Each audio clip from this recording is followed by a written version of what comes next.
chọn cho cô ấy mới đúng chứ. Nhưng Trang xấu tính lắm. Cậu, Julie xứng đáng hơn. những ai bình chọn cho mình sẽ được bao ăn một bữa thật hoành tráng ở nhà hàng du thuyền của ba mình.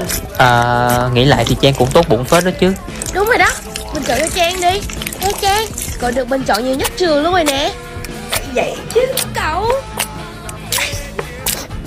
đáng đời, đồ nhà quê. Em đấu với mình hả? Đừng có mơ. Chắc cô Julie rất cay lắm ha. Chứ sao, nhưng mà công nhận tốn kém thật á. Nhà mình thiếu gì tiền.